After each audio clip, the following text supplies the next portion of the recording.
Good evening, everybody, and welcome back to another episode of Awoken with Aulden. As always, I'm your host, Aulden S. Nance, and we have a important topic for you this evening. Going to be talking about Japan and the snap elections just held in Tokyo on Sunday. Before again do it, happy Awoken Wednesday, everybody. Thrilled to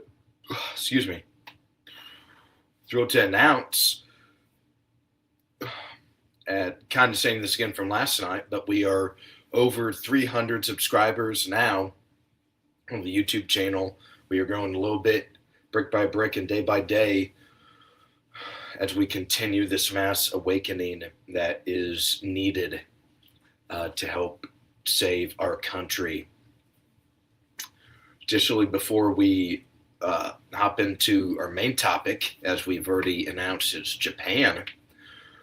Also going to be taking a look. A lot of stuff happened today. A lot of stuff's been happening the last couple days in our hemisphere and in our country.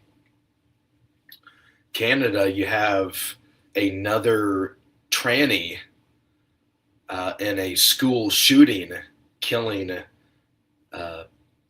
several students at, I believe it's a 7th to 12th grade secondary school, something of that nature. Going to spend a few moments checking out some related stuff with that. As well, we briefly touched up on this yesterday. More developments in the Epstein controversy. Attorney General Pamela Bondi was on Capitol Hill today. Didn't get a chance to catch it, but apparently Massey and Bondi got into it a little bit today at the hearing or the questioning in the House of Representatives.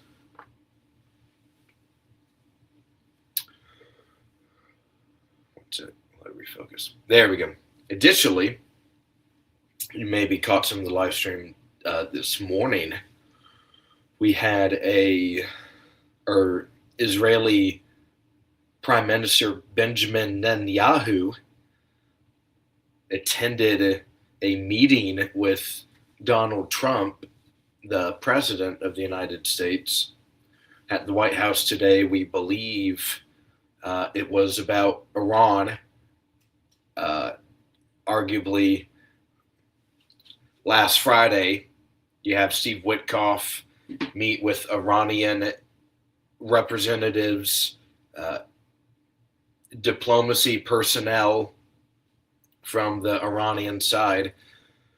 Additionally, you had diplomacy or diplomatic personnel from Turkey, Qatar, Oman, where the country it's being hosted, where the talks are being conducted and hosted inside of, Saudi Arabia, Pakistan, and I believe another country or two. I believe it's 5 to 7 countries are meeting along Iran, and it's the same countries that reportedly urged the president to not attack the first couple calendar days of this new calendar year. They don't want a regional war. The U.S. population doesn't want a regional war. The Iranians don't want a regional war. Nobody really seems to want anything except the Israelis. That's why Netanyahu was here today, urging the president to, and most likely, some kind of attack. We saw around a month ago the protests. The president was very quick to offer help to the Iranian protesters, saying help is on the way. And this is going on at the same time that the admin is pulling out of Minneapolis and scratching the mass deportation policy due to a couple of deaths and some other collapsement of messaging and lack of political will to follow through on mass deportations. That's kind of beside the point. A week before these protests began, just a couple days before, Netanyahu was here for the fifth time, met him at Mar-a-Lago a couple days after Christmas. So now this is the sixth time in 13 months they've had a meeting here together. It's absolutely insane. I don't know any other world leader that's gone that much FaceTime with in person with POTUS really ever. So we're going to look at that a little bit here soon. Hopefully, nothing drastic happens with that situation brewing in the Middle East. So that happened. The congressional hearings happened with Bondi and Massey, the Canadian school shooting. I believe that's the three mini subjects I wanted to cover real quickly. Yeah, that's all. That's the big three for me. So we'll look at those a little more at the end. But really wanting to get into, before we get into our main topic tonight, would love to remind you, if it's your first time on the live stream, first time listening to one of my videos, please subscribe to the YouTube channel. We are growing, as I mentioned. We are now over 300 strong, only growing higher and higher each passing day. If you're not listening on YouTube, you can also check me out on Spotify, Rumble, Twitch, X, Instagram, Facebook, and the YouTube channel. We're on 7 different platforms. Please follow on all of them. If you have accounts set up on them, the support will help. I'm pushing trying to get YouTube the biggest, but all of the platforms truly are incredibly important and need to continue building all of them. Okay, please leave the video leave a comment. Let me know how you think I'm doing. If you have any questions or any commentary you'd like to provide, would love to hear from you, especially if you're a part of the Awoken. I'd love to hear from my fans and this base of strong support and patriotism that's being built in real time. Excellent. With that completed, let's go into it. Let's do a quick little synopsis of Japan. Why are we kind of random country, right? You've heard me on the stream before probably talk about, I want to do Taiwan. I want to talk about maybe Libya or another country in the Middle East or Northern Africa, or maybe even in the Caribbean. Even maybe Cuba might be seeming more relevant than Japan right now. Well, we're going to get into Japan. Is kind of big. It kind of ties into Taiwan and China a little bit. They're all in North Korea, South Korea, right? You have them all over there. Right, but it does matter because their new prime minister, Sani Takichi, the semi-new prime minister, called snap elections that were hosted last Sunday, Super Bowl Sunday in the United States.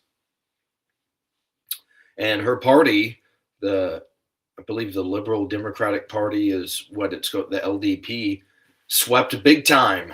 A super majority in the Diet is what they call their parliament, their government body, how we call it, House Representatives, Senate, etc. Theirs is the Diet. And now her party has a super majority. There's going to be, the population is seeking big change. That's why they awarded her this huge and ginormous amount now of political power that is going to alter the course of Japanese history big time here in the near future. So we're going to get into that, do a little bit of history about Japan, on these countries. I always enjoy doing a little historic search, a little research about the history of these countries, and we're going to get into that. So without further ado, I'm going to pull up the guy here. Let's go to tremendous. Actually, let me put one moment, sorry. Just in case if someone leaves a comment, it will be on stage. Alrighty.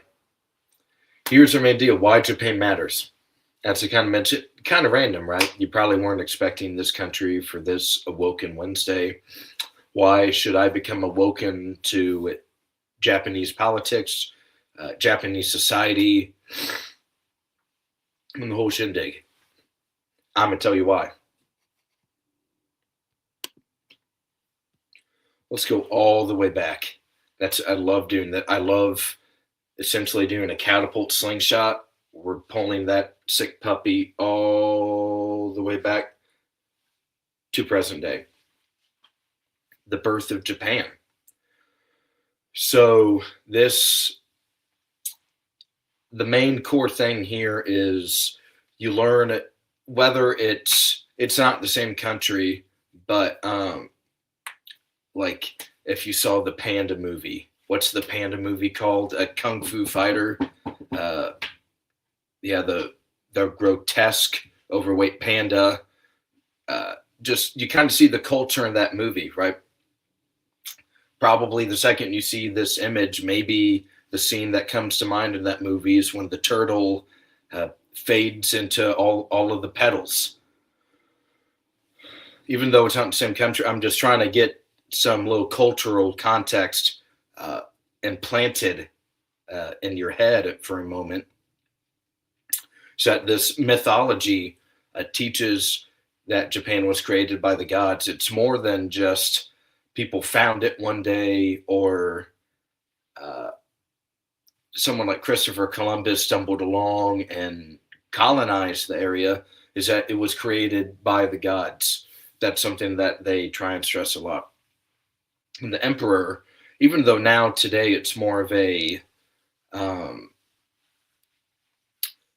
almost like a symbolic, maybe more or less position, it still matters, and it's still a descending from the original office holder.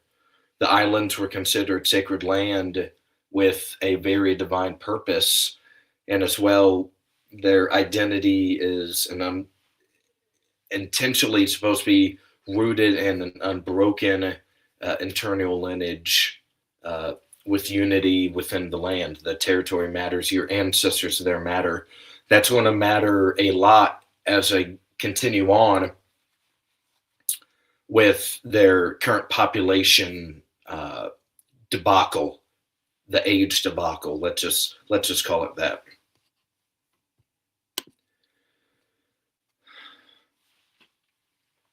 Emperor Jimmu and the birth of the imperial line.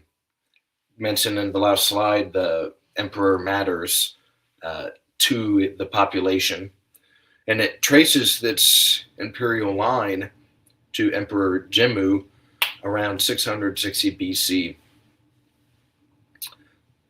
Widely believed to descend directly from the sun goddess Imastru, and unlike Western monarchies, whether it's the United Kingdom maybe, they claim an unbroken imperial lineage. And now the political legitimacy is deeply rooted in ancestry and divine continuity.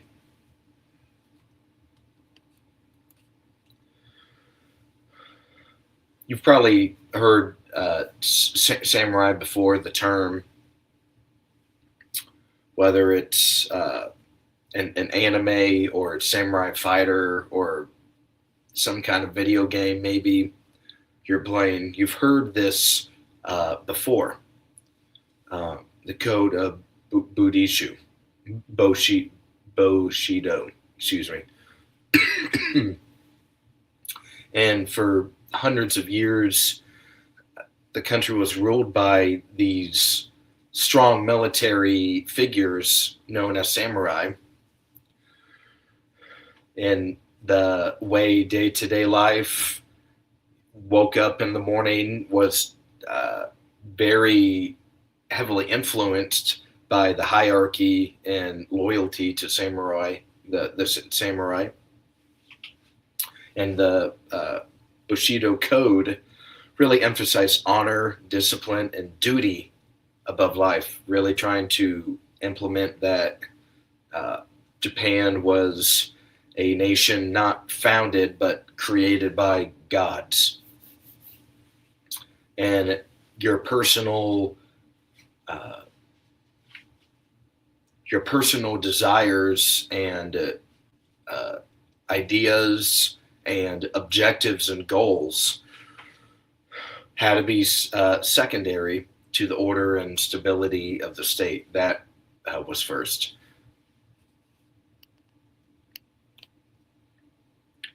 Let's take a look at Commodore Perry and the shock of all this modern, as I kind of brought to you in the the last couple slides, is that you have this culture that is very rooted and founded on, essentially, of this, we're more than, we're here to serve Japan, and Japan isn't here to serve us mindset.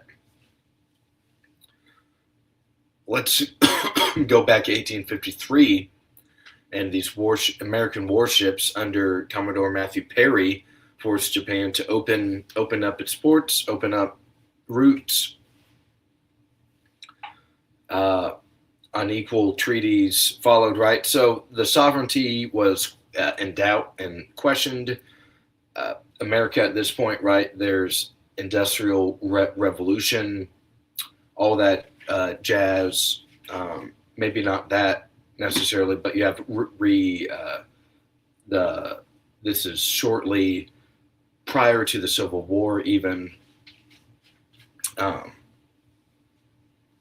So it's like a United States is still better, but it's not all the way there yet, right? But it's still sovereign nation, sovereign government, strong central government, as well as a strong military, right? And its way of just being an island just kind of ended, right? It ended abruptly. National humiliation triggered this very urgent reform. So let's see what this reform is about. And as we, in a lot of these countries, right, eventually they got to get modernized. Something's coming their way that isn't particularly sexy looking, and they got to build something. They got to build better infrastructure, trade routes, agriculture, even all that kind of jazz. In 1868, Japan launched this all of these sweeping reforms to modernize its military and economy, which military we'll talk about. We're going to be talking about a lot tonight in particular. There's a lot of risks and public debate about military presence for Japan in general anyway. The feudal system was dismantled, and the power, the emperor really got the iron fist. Western technology plus institutions plus other deals were quickly implemented as fast as trains could go speed-wise. We're talking basic elementary goals. got to become strong enough to never be humiliated again, right? Can't have the United States come up on some boat and say, implement my culture and ideas now. That's pretty embarrassing. So the population responded in the way they felt they needed to.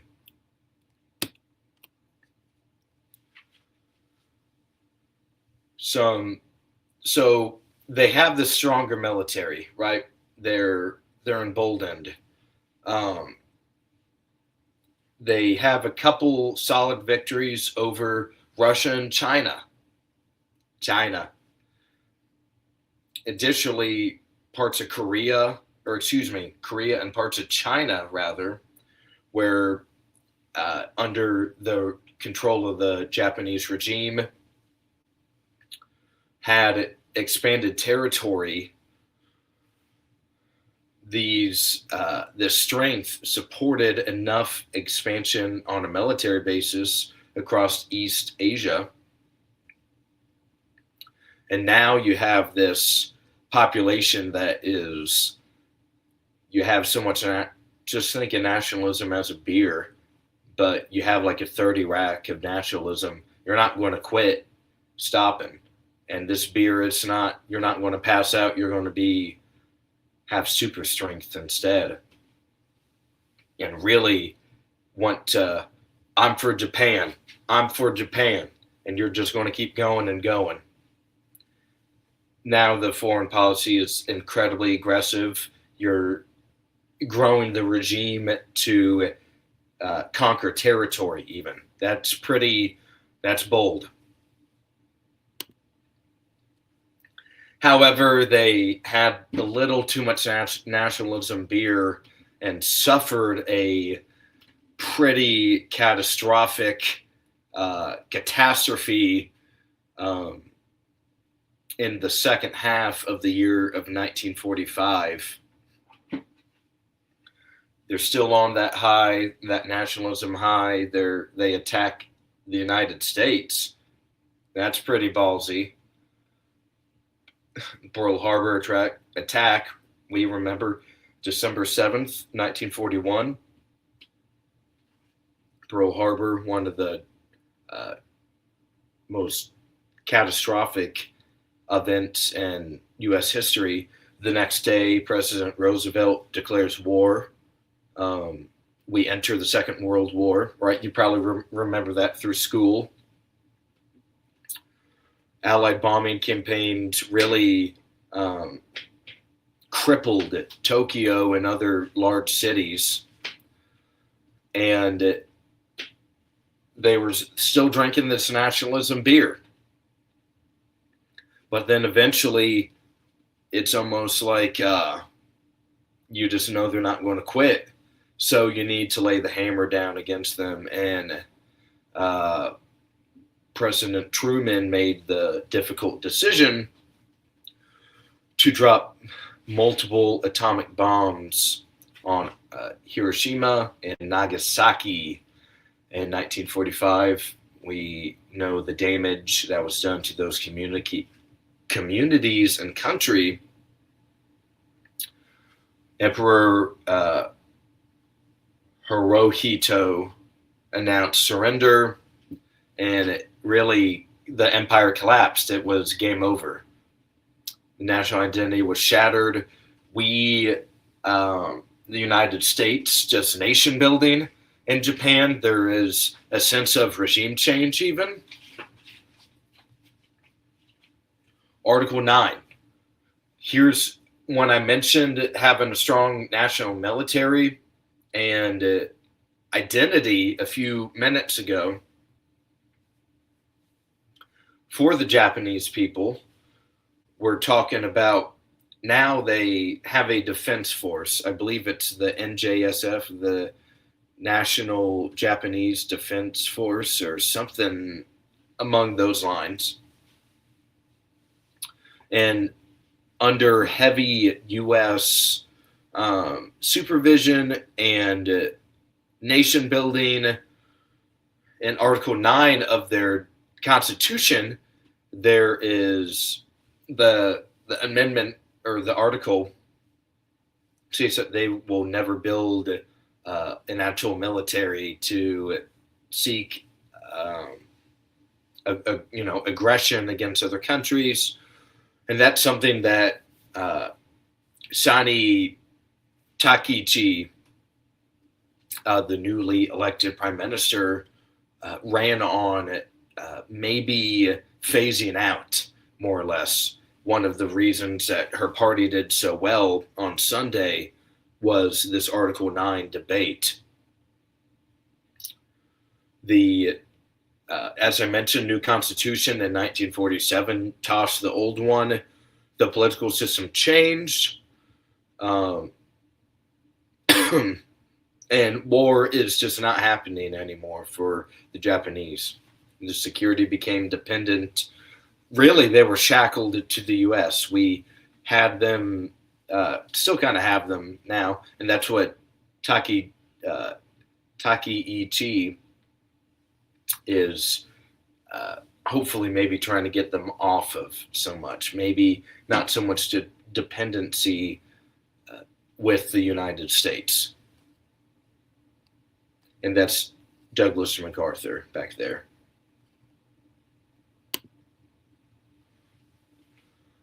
Shortly after, they're devastated, right? You need to rebuild these cities, lots of civilian death.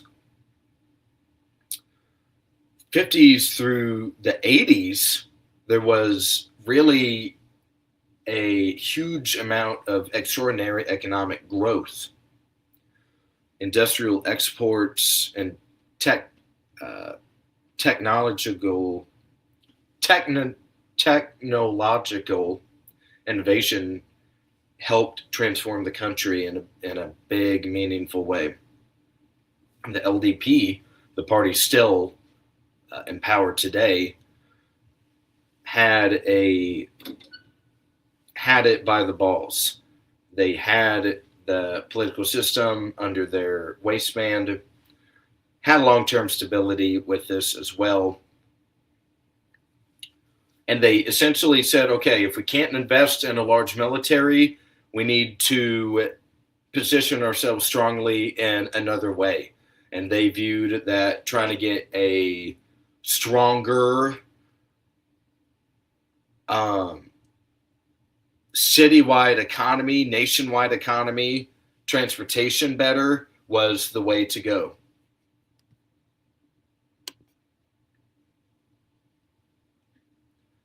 Here's kind of the problem, and they're still semi-dealing with this now. Early 90s, couple years after the 90s began, the asset bubble popped, which ended at dozens of years of rapid growth inside of Tokyo. Wages were not really rising in a meaningful, significant way. Stagnation was poor. The leadership in terms of politics and prime ministers did shift. However, could never really get all the way there. They could never no one could ever finish the job. And this sense of drift really started to get the population down on everything.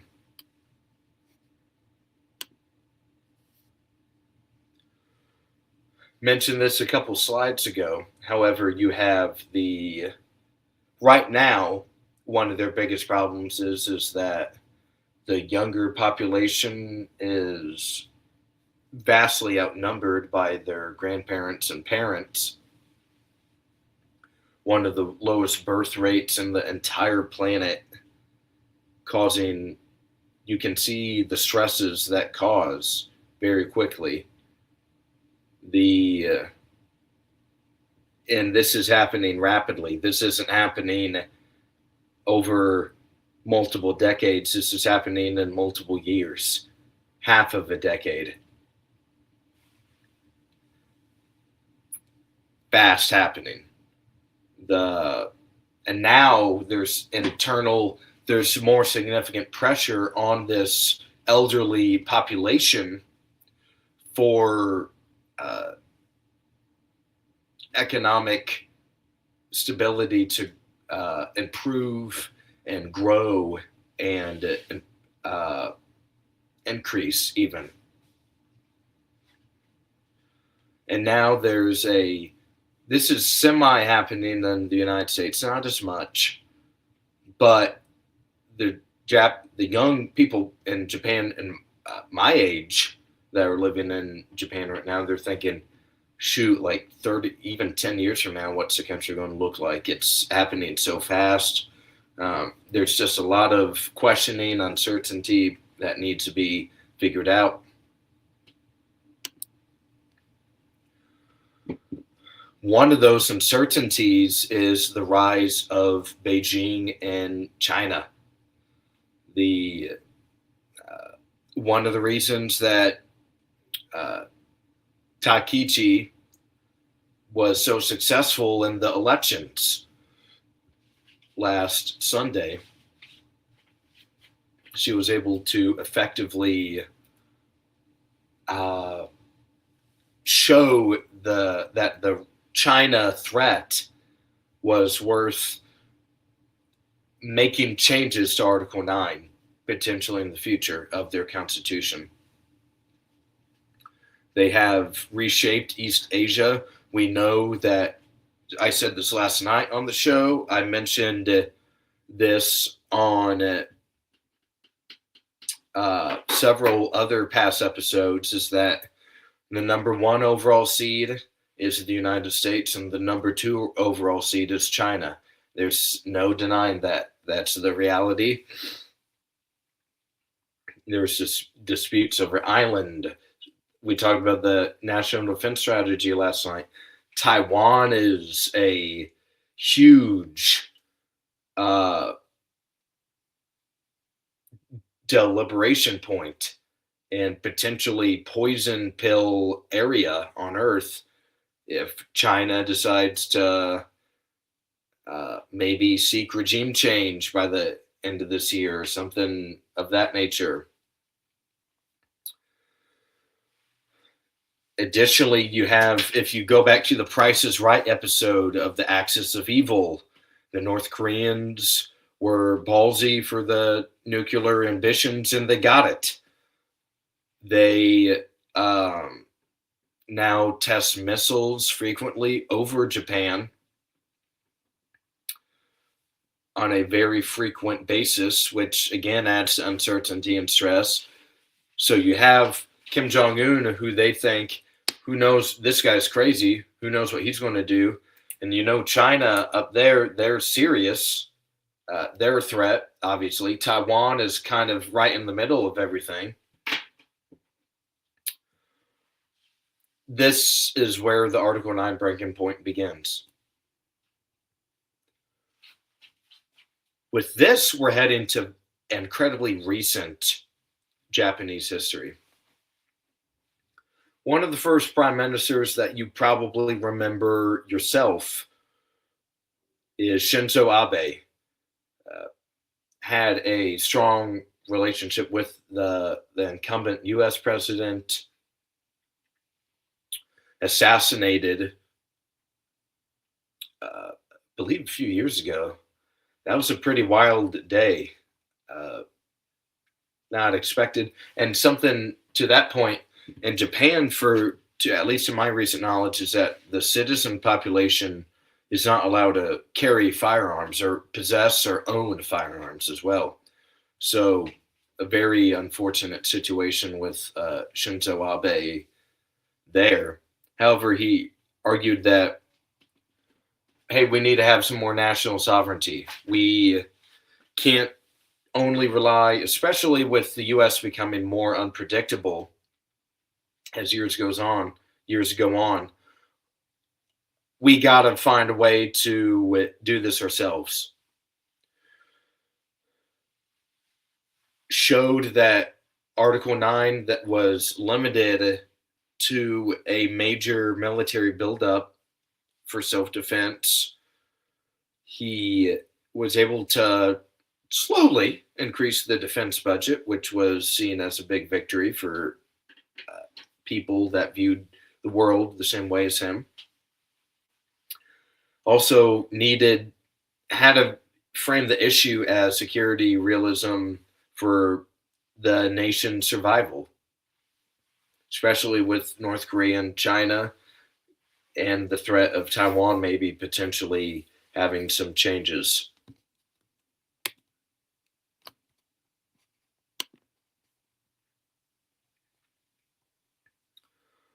Let's fast forward just a couple of years. So we've started all the way back. The slingshot's about 95% of the way there.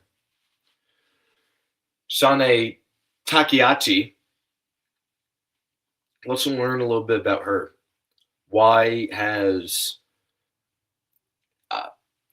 President Trump in particular has seemed quite thrilled with her arrival in Japanese politics, or at least as prime minister? We also see that she wants to have a solid relationship with POTUS as well.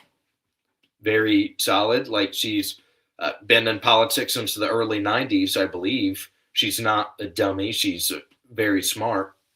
She knows what the deal is.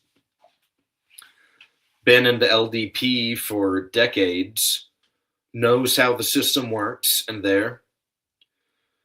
She has been in the cabinets before. She is maybe a Japanese nationalist when it comes to Article 9 and maybe making some changes with the Japanese Constitution, as well as people in politics are viewed as disciplined, tough, aggressive, firm, steady, rather than just being a populist that grew overnight. She's been in the diet for decades. She knows what to do, what to say, how to get messaging across for the country. How is she growing, though? That's really the big question. Is that what makes her politically attractive? Name ID. She's been there several decades, right? So she has that institutional credibility. She is maybe coattails of Shinzo Abe a little bit, hold some same policy views.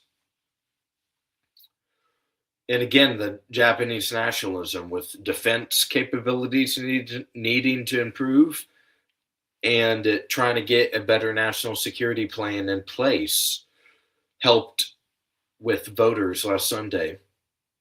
And again, they're not only stressed about North Korea and China and risk of maybe losing Taiwan. It's also, remember, the population is old. 10 years from now, it's going to be a whole different country. And you also saw with like immigration concerns, what we talked about at the very beginning of this slide deck is they view the country as coming, being birthed by, gods, and the role of the emperor to preserve the Japanese people and the culture and not have a whole bunch of immigrants move in. They see that as a much bigger concern than a lot of people in the United States, for example. Is that if they had a southern border and millions of people flooded in, like in the past couple of years here, that would be there'd be riots. They'd abolish Article 9 themselves. They'd storm the government or whatever, right?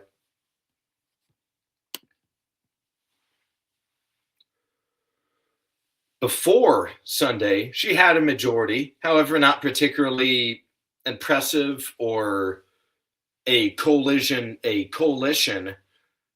able to radically implement change. She did all she could with what she had. However, she remains very popular herself.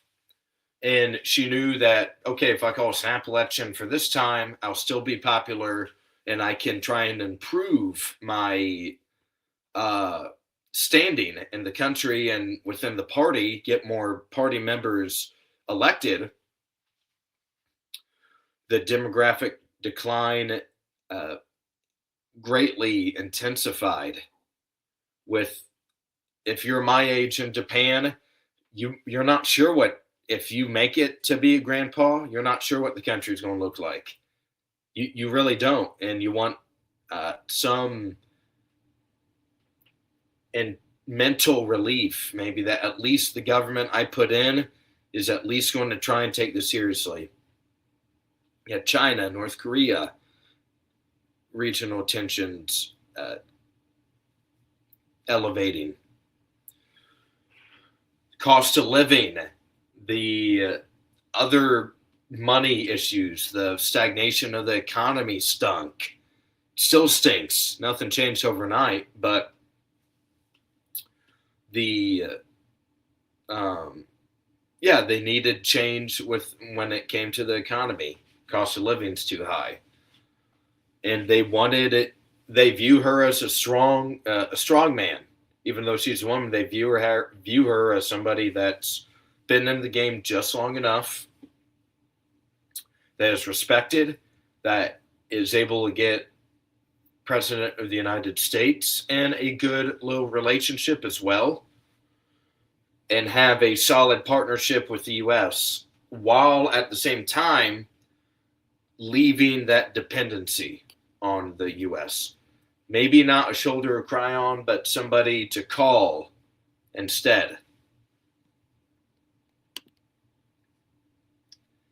On Sunday, as I mentioned, supermajority now for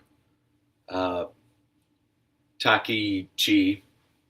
Popularity and approval ratings were incredibly high before the vote even occurred.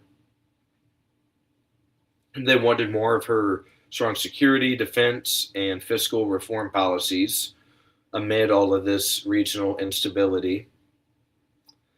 And the center, there hasn't really been a left in Japan like in the United States. There hasn't been a pro tranny group by any means, but even the center more or less fell through. The center fell all the way down and collapsed all the way. Because I believe it was the CDP, the Constitutionalist Democratic Party, and their big thing was keeping Article 9. That Article 9 was necessary for the population and for the country, and at a time when there's so much instability and uncertainty, could not be trusted long term, right? So that party kind of fell right down the toilet. Why to call this kind of test up on this already is that the needed this mandate to advance these defense and constitutionalist priorities, as well as just knowing the moment, the party dynamics made consolidating authority than early political advantages, as well as some of these regional rising tensions increased the pressure for a standardized government, rather. And it avoided, as I said before, she had a majority, but not by a whole lot, not enough to radically change stuff overnight. Now she has it. So she's going to be able to kind of do what she wants for the next period of time.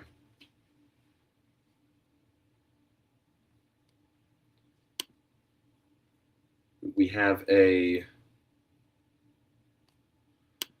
comment here from Ronwin Nance. Good evening, Ronwin, and happy anniversary to Ronwin. Thank you very much for joining the stream.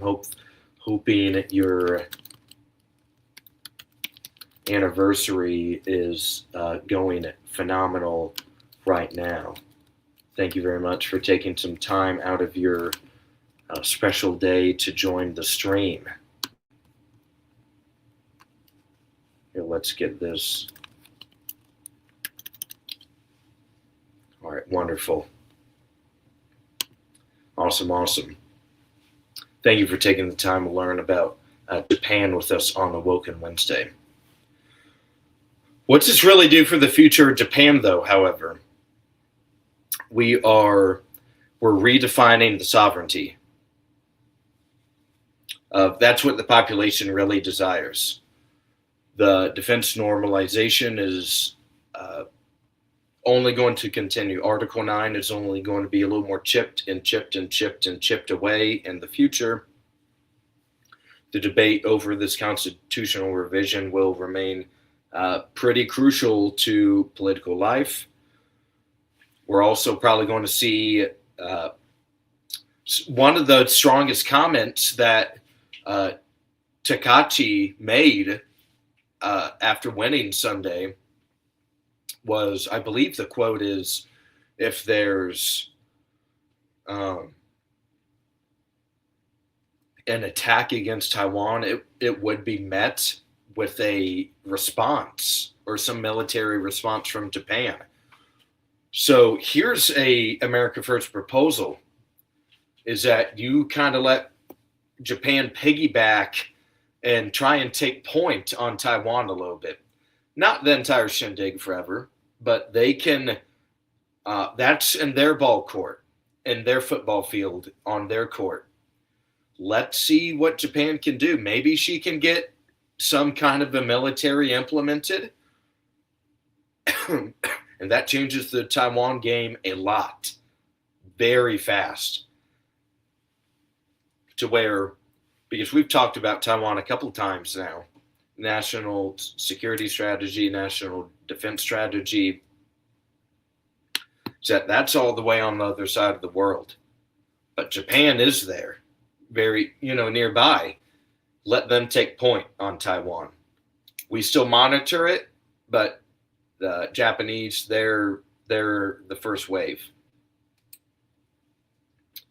And they want a more dangerous entry. They want to break free from total shackles of the United States to grow into a stronger nation, right? I believe that's the slide deck for Japan. So happy to take any questions with that. We are going to try and check out the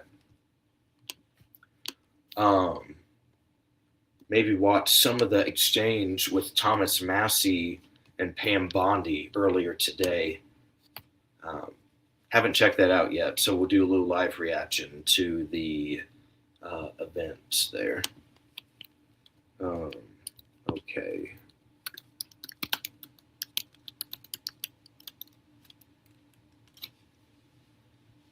Let's see if we get something good.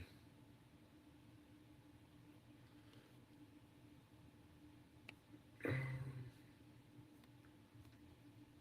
don't want something that's so long ago.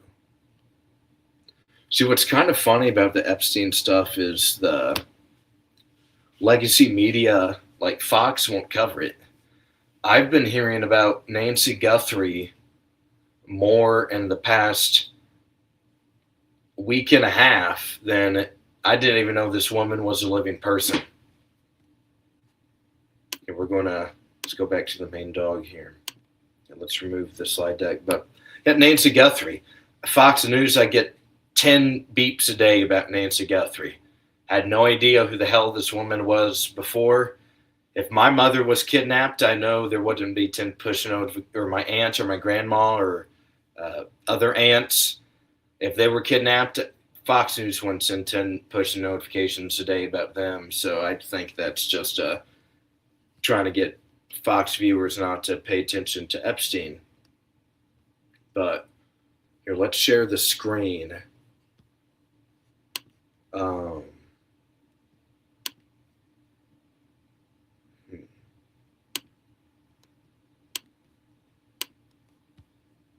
Let's check out this short. Yeah, it's about a minute long. Name was listed more than 4,000 times about I had. Yeah, I already told you that. This is where he's listed as a co-conspirator. Finish my answer? Come on, let me finish my answer. We corrected that within 40 minutes. He was already, I believe Wexner's name was listed more than 4,000 times about I had. Yeah, I already told you that. This is where he's listed as a co-conspirator. Can I finish my answer? Come on, let me finish my answer.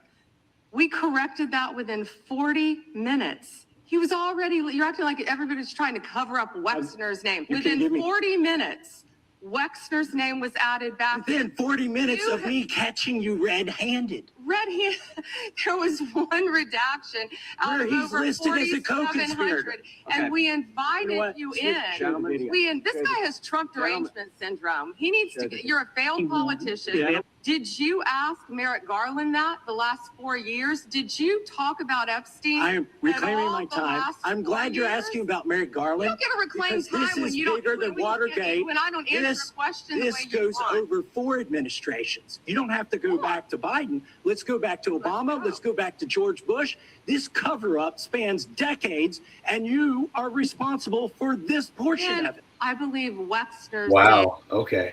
That was pretty. Oh my goodness. I haven't seen that yet.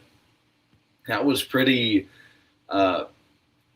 You see what the admin is saying. Bondi, and if you watched the show about Epstein last week, the paid social media influencers that went to that Binder event, that's the talking points they're saying. Well, why didn't you do it under Biden? I'm not sure what Massey's going to say. Thing is, personally, on a personal level, I don't care what happened under the stuff. Not like if there's an opportunity for the stuff to come out, it needs to come out. But you're just seeing what the admin is.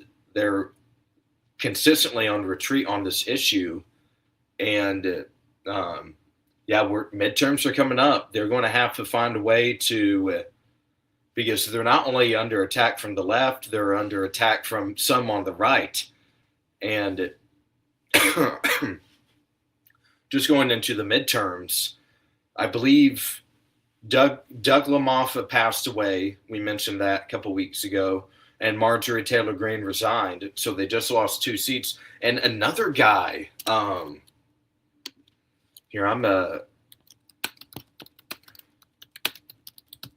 is thinking about immediately resigning, or like Neil Dunn. Yeah, this guy. Here, let's share the screen for this guy.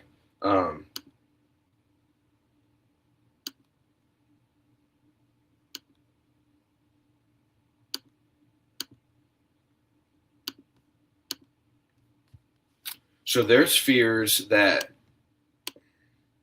this guy is going to resign this week or next week, which would only shrink the majority again. An additional seat.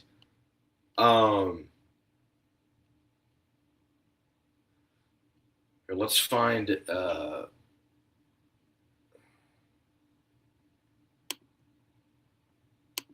Let's go WFIN. He's 72, so he's relatively medium age to be in Congress. Usually around 85 is when people start saying that's too old. Okay, this is this stupid security thing.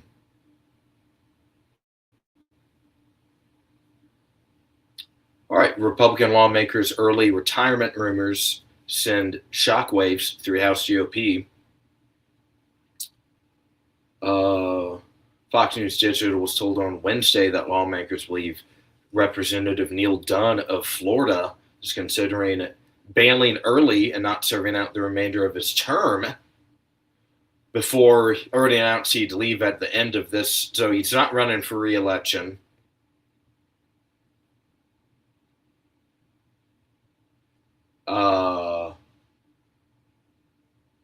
Yeah, I wonder why he would. Okay, so here's what we're saying.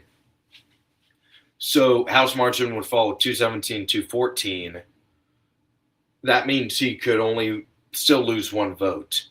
And right now, if Thomas Massey isn't going to vote for much of anything, then basically he can't lose any votes. And you have a couple other members, whether maybe it's a pork project or some issue area that they're going to vote no. Keeping that tight of a whip on all of Congress is difficult. Here's Doug LaMoffa. He passed away.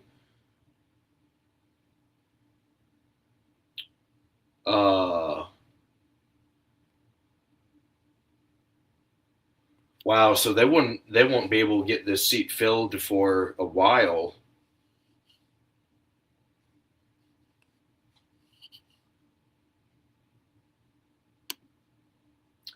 Fox News Digital was also told that lawmakers do not believe it's likely that Den will leave his seat early if that possibility does not pan out.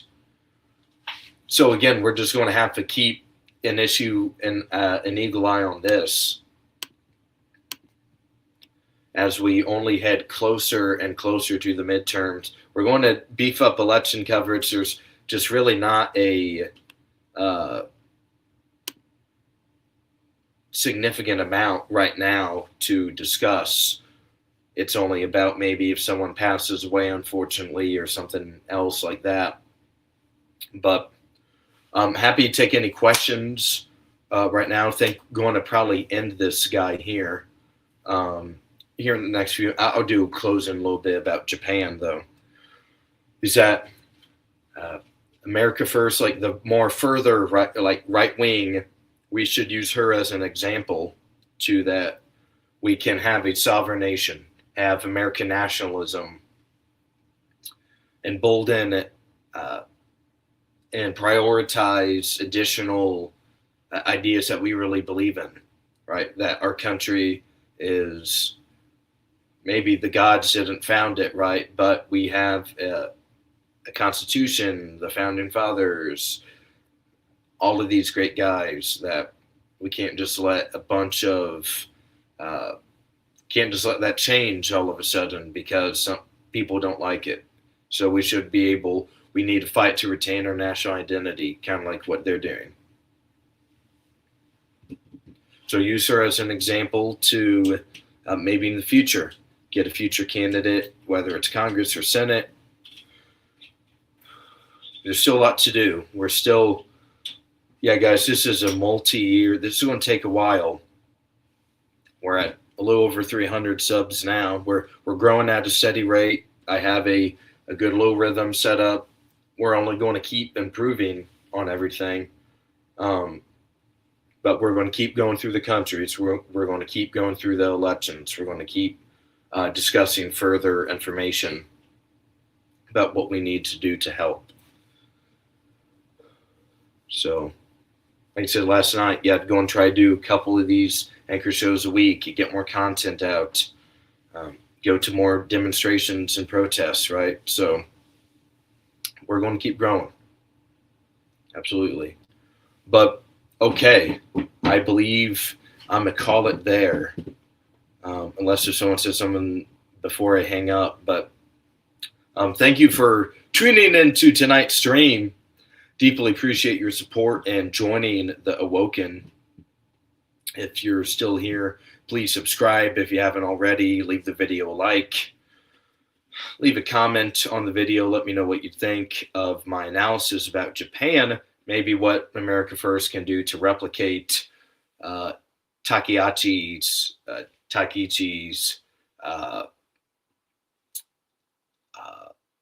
vision for America potentially here in the future.